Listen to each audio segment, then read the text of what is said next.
I've probably been more stressed the last couple months than I can remember. Working my tail off in my business and all the Airbnb stuff. 10x it.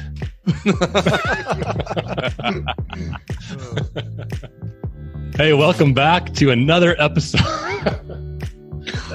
It's rare when McCluskey cracks up like this, so I just got to stop. I was just waiting for each one of us to take a turn. Like every time Chris's mouth starts to open, somebody go, "Hey!" Hey, welcome back to another episode of the Entrepreneurial Family Man podcast. I am Chris Niemeyer, here with my good friends, Jamie Slingerland, Christopher McCluskey, and Michael McGreevy.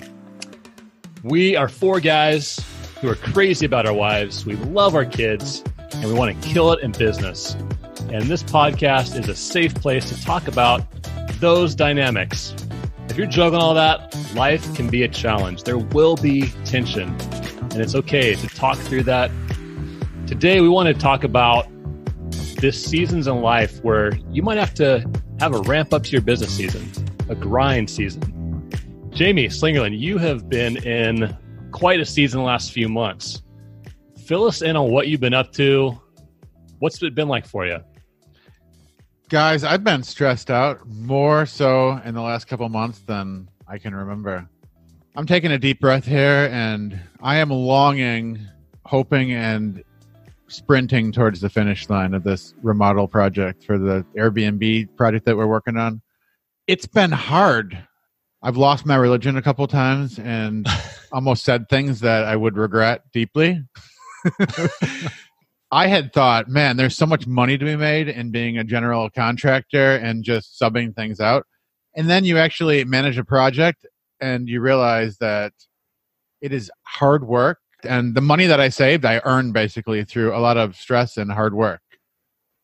Thank you very much for bringing it up, Neymar. I'm sorry. I'm laughing because I know what you're talking about.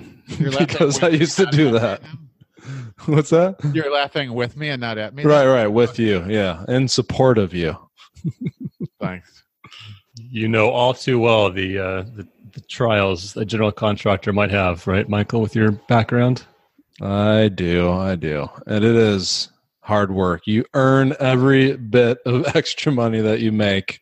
You know, as from the homeowner's perspective, they're thinking, why did they upcharge this so much? What am I buying? I mean, they just have to make a phone call and schedule this person, right? But I digress. We're getting off topic just a hair. Yeah. So Jamie, let's talk about that a bit more though, in terms of in the context of this is a specific project because you're ramping up your business for something, right? That's going to be starting here. So many of you know, as we've talked, that Jamie has these Airbnbs that he helps run and manage. And so this is one's right here in your own house. You are working on this new addition. What's that ramp up process been like in this season for you? Well, the first thing I want to say is you really learn that passive income is not as passive as you think. We're all doing real estate project. McCluskey, you're doing stuff. Your family's doing it. Michael, Chris, you just bought a house today or yesterday. Congratulations, by the way. Earning money, starting new streams of income. Nothing just falls in your lap and is easy. Like when we're creating passive streams of income, quote unquote, there's so much stress involved. And I've been the bearer of a lot of stress along with my Amazon business doing it at the same time. There's just crazy stuff going on in my house every single day. And it's sort of got in the way of me living like the free and flexible EFM lifestyle all summer long. So you guys are smiling. Come on, you're on my team, right? You're so grown up, Jamie. Yeah, I think when a new opportunity comes up, especially for a 7 on the Enneagram, there's a whole lot of excitement there, and it carries you through some of the stress that's going on. Because, yeah, it's stressful when you start something new, but because it's so interesting and new and exciting, we kind of forget about it in the beginning. And then kind of reality hits after a certain amount of time, and we're like, oh man, what did I get myself into? When I was dreaming of this project and looking at all the fun details, I wasn't thinking about any of the negative stuff at all. Like, they call positivity a strength on Gallup, but I actually think it could be a curse, right? Or like a weakness, because it gets us into all sorts of trouble, right? But you know what? I think to this point, though, of ramping up your business for a season, you're talking about the fact that there is an end to this. This is not going to be a grind forever. You're not going to be in the season of being the hardcore general contractor who's having to juggle all this stuff. There's a season and there's finality is coming, right? So to the extreme of maybe the Grant Cardone 10X your whole life forever, we're saying there's a season here where you've got to have some purpose. There's got to be a vision of milestones and a finality to it. So that I think helps, and even in your personalized a 7, right? That helps knowing that there's a completion date. There's a actual date where you can have it done, list the property, and the business will start bringing income. And celebrate, right? That's what I'm looking forward to. And celebrate. I think that's why it's so good that we're having a conversation like this. The notion of ramping up is not all that foreign, but the notion of seasons of ramping up and intentional seasons of ramping back down, that one is not one that I'm sure is selling tons of books or even having books written about it. And yet that's really what we're underscoring here. I think realistically, like I can go back to my childhood and hearing in school, say, if we were studying for tests or we're working on papers that we're going to be due or something, there was kind of a drum beat in the background that you'd often hear teachers and parents and other people say, very well intentioned, but they would say, oh, you think this is hard? Wait until you get to the real world. You know, and so the idea that the real world is going to be full of all this really hard grind, head down, nose to the grindstone, don't you come up for air kind of living, maybe gets incorporated into us. If you want something really badly enough, it's going to be very hard to get it, and that's just going to kind of be the lane that you need to find, and you stay in that lane. And so I think many of us as entrepreneurs, knowing that launching an entrepreneurial venture is going to be hard, and there's going to be a big ramp up period, we can mistakenly go in thinking that the pace that we set at the beginning to get the rocket off the launch pad or whatever metaphor you want is the pace we're supposed to keep throughout the whole thing. And right. I mean, it's impossible. It's also not healthy, and it has all kinds of bad consequences. We don't want that. Totally, McCluskey. And actually, as an American, you get a big high five for settling into a groove that you're half burned out in and wasting yourself. And I'm grinding. I'm working hard. I'm living the American dream. Well, you ain't getting no high five from us here at EFM because you cannot sustain that, right? You can't take care of the most important things when you're living that way permanently. Yeah, that's absolutely true, Michael. I mean, that's the pervasive attitude in this culture that we live in is just grind for 40 years, 60, 80 hours a week. Like that's what they don't tell you. But that's just the perceived, like if you're going to do that, keeping up with the Joneses, that's really kind of where you're at. And we've seen families fall apart, businesses fall apart, whatever, because that's just not a sustainable way. And so we're here to say, yes, there's going to be times where you've got to build a business. You've got to ramp up. There's going to be a season. Maybe that season is a summer or a year or whatever, but there will be a season that you can then see what you've founded, see what you've started, and then that will sustain itself further. You can build something to build the systems and to delegate and all that, but there's going to be an end point. And that's sort of how I used to live as being a employee. I know that could maybe make some people feel really angry, but that's how I used to be. Think it's very much the American way of doing things in general. We figure from the 20s to the 60s, like we always talk about retirement, whatever that is, that I don't think is a real healthy nor biblical notion anyway, but that happens sometime in your 60s, but boy, you're going to have to really push it from, the 20s to the 60s. And I think that's why so many burn out in their 40s. Late 30s to early 40s, you just got people dropping like flies, and marriages dropping like flies, and kids getting in all kinds of trouble, breaking families breaking apart. And I think a lot of it's because of this unhealthy notion that we're supposed to find that high gear and just continue to run in it, whether we're an employee or certainly if we're an entrepreneur. I used to be in sales, and I just remember as soon as you hit a certain point, the expectation was the following month that quota was going to be raised a little bit higher. I coach some salespeople now too, and the same thing, that they have this feeling of it doesn't matter how well I do it's not quite enough next month. And that's just the world of business. And I think it's important to acknowledge that it doesn't even make sense unless you're an entrepreneur, because most companies are going to expect you to give more and more the longer you hang around. And so this healthy flow that I'm after for me and my family of, there's going to be some seasons when we're going after it, but I know that I'm going to have an end date to that, and we're going to have a time of just cooling off a little bit and enjoying what we've accomplished as well. I mean, we can't really, a lot of people don't have that option because they're required to perform at a certain level at their jobs.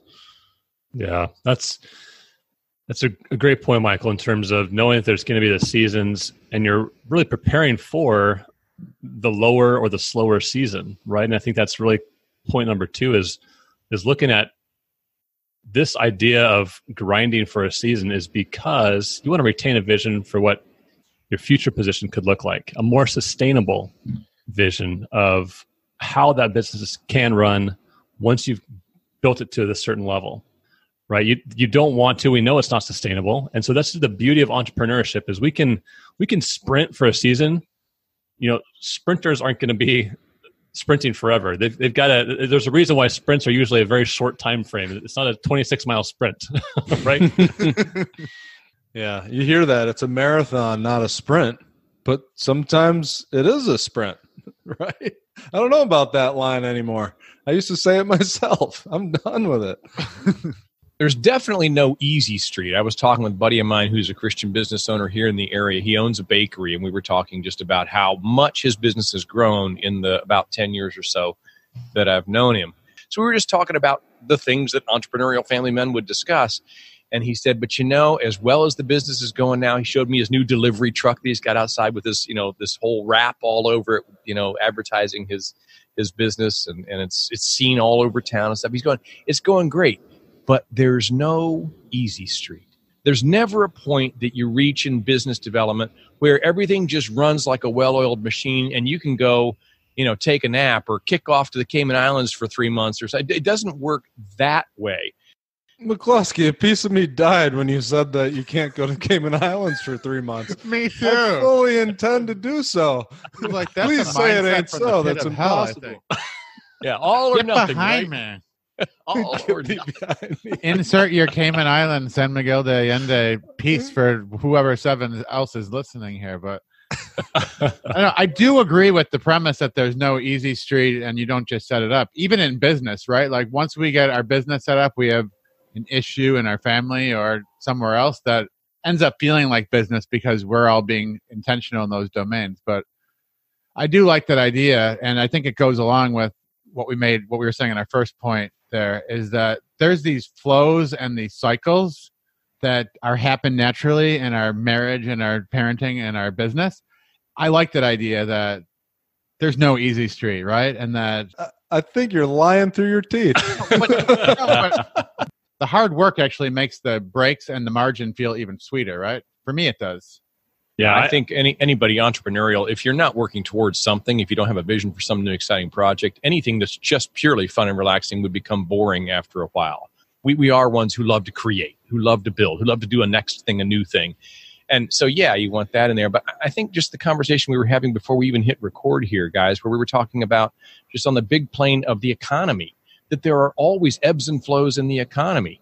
And we can't always control those, but anybody who goes in, say, to investing on the stock market or something, and they're looking only for bull markets is a fool. It doesn't always run that way. There's going to be bear times. It's going to go up and down and up and down. So you prepare for both, and you're as intentional about both as you can be. Well, we have the same kinds of ups and downs in our family life, in our health, in seasons of our marriage, in whatever might be calling for our attention and our energy and our money.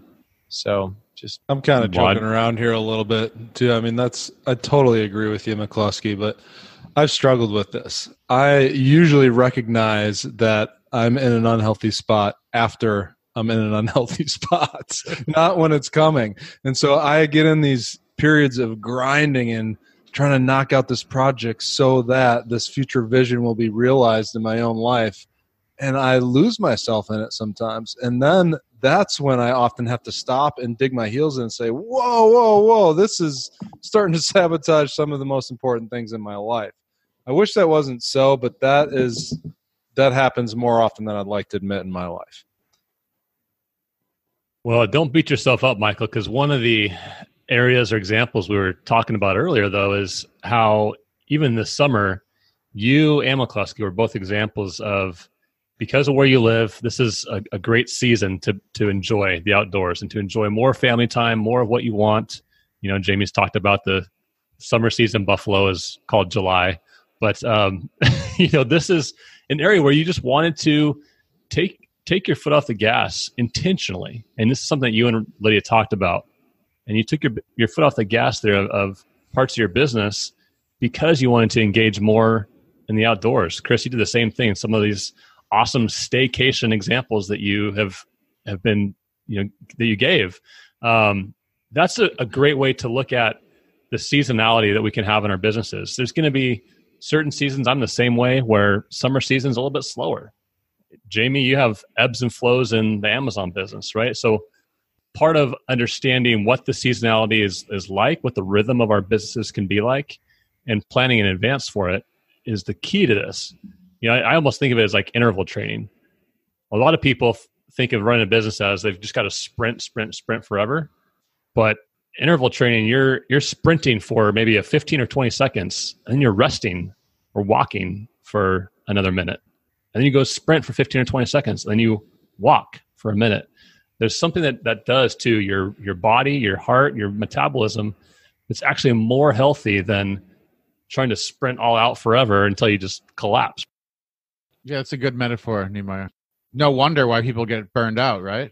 People just go, and then they end up completely crashing and burning.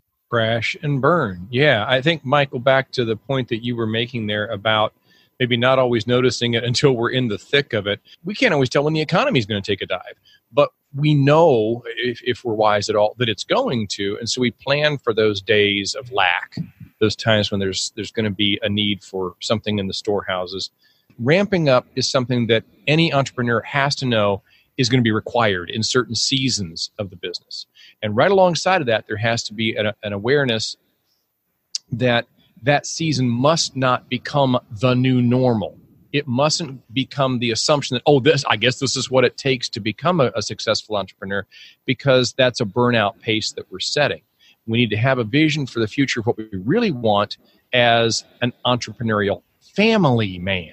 The family along the way, and keeping that a priority even in the midst of the ramp-up times. Yeah, well said. And there's been a few times that I've seen something coming. Like even in this last season with the house that we just purchased that we're renovating, I had I was fortunate that houses don't close on the day that you buy them. So I had this kind of period where I knew this new season of life was coming, where I was going to have to manage that house, I was going to have to get the projects moving and all that sort of thing. What was really helpful is to just talk about it with Lydia, just to sit down and say, hey, this is going to be a part of my schedule of the whole picture of what we do as a family. Let's think about how we want to approach this next season of life. Like, let's prepare for it so it doesn't blindside us and creep up on us and send us into some kind of panic. So for us, it's been huge just to stop and talk about that and together kind of prepare and strategize on how we're going to approach it. Yeah, that's key, Michael. That's some maturity right there in terms of understanding what it's going to do and then sitting down and discussing that with your spouse. And you mentioned this earlier. I think it really gets to our last point here is keeping those most important relationships in focus, even in these seasons. Especially in these seasons, right? Especially, you're right. Because I think there's that tendency to just pull back on everything and focus only on the business opportunity in front of you. But you still need to be making those deposits. You still need to be keeping those date nights on your calendar, doing the things that are required of you as a father as well. And so how do we go about that? I mean, how do we manage that tension? Our wives and kids aren't necessarily having the same stress that we are bearing with. And so there's this tendency for us to bring a whole bunch of stress into the house. So it's on me not to bring all this stress and tension into my house, because they don't deserve that. I think as the captain of the ship, I need to be careful to keep a flow going where we're doing family events and me and Ruthie are spending time together. And if I'm going to be honest, there's a tendency for me to be too exhausted and too tired to plug in with the same level of intentionality. This is the time when we need to be a little bit more vigilant. I think that's a level of maturity and strength that we ought to really bring to our family. Yeah, that's a good point, Jamie, in terms of the maturity of knowing and having the awareness that you're not bringing the stress into the date night or through the doorway when you come home. You need to own that and say, this is me as an entrepreneur. I've got to focus when I need to focus. And then when I come in and I am put on that hat of husband and father, be there, be present. That's a big thing. In fact, I'm reminded of, I think it was Brennan Bouchard has this idea that as you walk through doorways, literally or figuratively, but as you walk through doorways, telling yourself that mantra, bring the joy to this next situation. Bring the joy that you need to the date, to the kid's activity, or whatever that's going to be. Because sometimes we tend to, as entrepreneurs, carry so much on our shoulders. We need to remember, let it go, bring the joy. Here I am now. Is that why you go to the cryotherapy? Me too. Talk over you. Sorry, go ahead, McCluskey. No, the mix, we're talking over each other, so I just added to it. He saw that I was going to talk, and he started talking. No, take it away. I'll give you one of the silver bullets from my belt of being just a little bit further down on the parenting lane than you guys are with my kids now. Some of them leaving home and all, but I found that regardless of where I might be in terms of general maturity, on really bad days or in really bad seasons, I often still don't have a great ability to self-direct, to control myself well enough to present the self and the environment in the home and everything that I would love to. And so I found that putting some really pretty rigid structures, some hard stops in my day, and forcing me to engage in something that didn't necessarily require me to do a lot on the emotional plane, but instead just the functional, just get her done kind of thing. For me, one of the silver bullets was story time. As a dad, every single night, I know no matter what the day has been like, the kids are going to have to go to bed at a certain time. And it's pretty clear between our wives and us that is a fairly narrow window. You wait too long and you're going to be sorry you did. But we can push it out. And if we don't put pretty rigid structure to how we wrap up our days, why we tend to, kind of putz around on the internet or flip and channel chase for a while or just, read a book that we're enjoying. We take some downtime for ourselves because, hey, I'm not really ready to be around the kids quite yet. Well, guess what? Somebody's got to get them down. And so for me saying, okay, every night at 9:00 is story time, but that means everybody is done with everything else that they have to do for getting ready. You're in your PJs, your teeth are brushed, and we're in here. Daddy's in the big chair. Everybody else is piled up on the master bed, and it's story time. That proved a silver bullet because I can read a story and I can animate it with my voice. I'm not talking picture books. I'm talking imagination books that have chapters that you have to come back and remember what we read yesterday and what's going on now, that hold their attention and start to lull them into sleepy time. I can do that when I've had an awful day. I can do that when I'm emotionally and physically spent. Generally, if I'll make myself do story time, I can at least ensure that some really good family connecting time, some great memories that the kids are going to drift off to sleep with have happened. And they happen through me. And boy, did I bless my wife. Whether I'm in a ramp up or trying to force a ramp down time, there's one of my silver bullets, guys. That's awesome, McCluskey. I've actually taken your advice. I'm reading The Lion, the Witch, and the Wardrobe to my kids right now. And you're so right. Even if I'm completely exhausted, I don't have to be creative about what activity we're going to do or what concepts I'm going to teach them. I know it's a good book. I know it has good values to it and a good message. I can lay down on my back, hold the book up, and they're snuggled up next to me, listening to every single word, and I can scare them with different voices that I do, or just get really into the story. And it doesn't take much for me, just enough for them to know that I'm there and I'm with them. McGreevy, do you find that it even affects you then after you're done with it? Like, are you in a different space than you were when you laid down for that? When I'm about to start reading, I'm crawling almost and falling asleep and completely exhausted. And by the end, I'm energized. It's the strangest thing. Yeah. Well, because you hit a home run as a dad. That's a great example, guys. That's a really powerful example of, even in those busiest seasons where you may not feel you've got anything left in the tank, there are those special deposits, those silver bullets, as you say, Chris, to spend that relational capital well and end the day well, right, with your kids. So what about you? Are you in a ramp-up time right now? Is there an end date to this opportunity or what you have in front of you? What are you doing now to set your future self up for success? And what discussions might you need to have with your spouse as you talk about this ramp-up season? Establish a plan and make sure those most important relationships don't get dropped.